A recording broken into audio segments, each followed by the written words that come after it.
मद मान होता है इनका लोकेशना, वित्तेशना, अकुतेशना। तो तीनों लोकेशनाओं का नाश करने के लिए ये श्रीमद मद मान होता है इनका श्रीमद भागवत भक्ताना निकाते, भक्तों के हित के लिए, भक्तों के कल्याण के लिए, भक्तों के उद्धार के लिए वो निर्गुण ब्रह्म सगुण रूप में कैसे आता है। पुराण कहते सार्ग प्रतिसार्ग वंश वचन की कनौर बना, ये बताया था। उसके बाद सबसे पहले भगवान के 24 अवतारों की सूची वो सुनाई था। फिर व्यास जी का असंतोष, नारद जी का पूर्व जन्म, और उसके बाद भागवत में प्रथम स्कंद में महाभारत की कथा है। कहां से सुनी थी? भीम ने निर्जन की गंगा को फाड़ दिया, उसके मांस को कुत्ते चील नोच नोच के खा रहे हैं। उसमें इतना भी साहस नहीं कि हटा सके।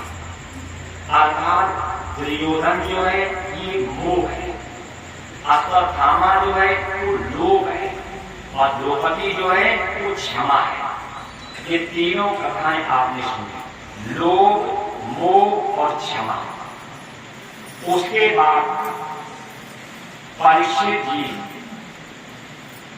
का जन्म, कुंती का वरदान, गांधारी का श्राप और प्रभु का द्वारका गमन, भीष्म पितामह का देह त्याग, पांचों पांडवों का वीर संन्यास, परीक्षित जी का राजा बनना और परीक्षित जी को श्राप। ये प्रथम स्कंद।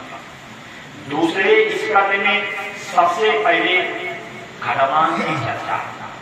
क्यों? इन्होंने मुक्ति की भीख मांगी। तब सुखदेव जी ने कहा जब खडवान को 2 घड़ी मुक्ति मिल सकती है तो आपके पास 7 दिन है, आपकी मुक्ति होना कोई बड़ी बात नहीं। इसके बाद इनके 7 प्रश्न परीक्षित देते हैं। पहला प्रश्न था मरणासन्न व्यक्ति को क्या करना चाहिए। सुखदेव जी कहते हैं व्यक्ति को विचार करना चाहिए कि मृत्यु होती किसकी है।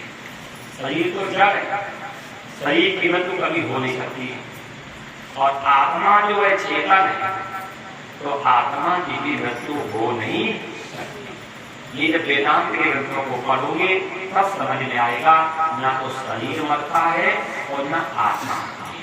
शरीर प्रकृति में जो आकृति है, आकृति की जो विकृति है, उसी का नाम अज्ञानी कहते हैं। फिर सुन लो, प्रकृति में जो आकृति ली है, आकृति की विकृति को अज्ञानी लोग कहते हैं मर। जैसे घड़ा टूट जाए तो घड़ा जब टूटा नहीं था, घड़ा जब नहीं बना था तभी मिट्टी था, और जब घड़ा है तभी मिट्टी है, और जब टूटेगा तभी मिट्टी है। तो शरीर जड़ है, शरीर की मृत्यु कभी हो नहीं सकती। आत्मा चेतन है तो आत्मा कभी मर नहीं सकती। दूसरा प्रश्न है मनुष्य को क्या त्यागना चाहिए। तो मनुष्य को मोह त्यागना चाहिए। फिर तीसरा प्रश्न है मनुष्य को क्या अपनाना चाहिए। तो मनुष्य को भक्ति अपनानी चाहिए। लेकिन भक्ति ये महिला के थैला को रंगने से नहीं आती है। क्या है? महिला का थैला है। ये महिला के थैला को रंगने से भक्ति किसी शास्त्र में नहीं। कि शरीर को हम लाल कपड़े पहने, पीले कपड़े पहने, जटाएं रंगने, माथा रंगने, माला पहने और भक्ति हाथ में आ जाए, ऐसा नहीं। ये महिला के थैला को रंगने को भक्ति नहीं कहते। अगर संतुष्ट न हो तो गीता के 12वें अध्याय को भक्ति कहा गया, और उसको पढ़ लो। उसमें कहीं लिखा हो कि लाल कपड़े पहनने से, पीले कपड़े पहनने से, माला पहनने से, माथा रंगने से, चेहरा चेहरी बनाने से कोई भक्त बनता हो, ऐसा उल्लेख नहीं। भक्त कौन है? ब्रह्म भूत प्रसन्नात्मा, न शोषक न कांक्षता, सह सर्वेश भूते मद भक्ति लगते।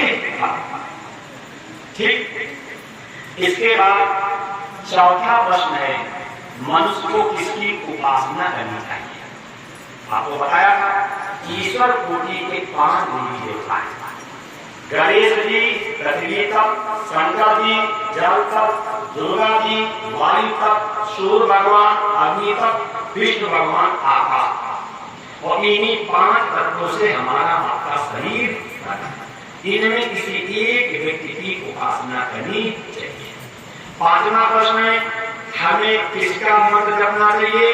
जो ईश्वर कोटि के देवी देवता हैं, इनमें किसी एक व्यक्ति का नाम जपना चाहिए।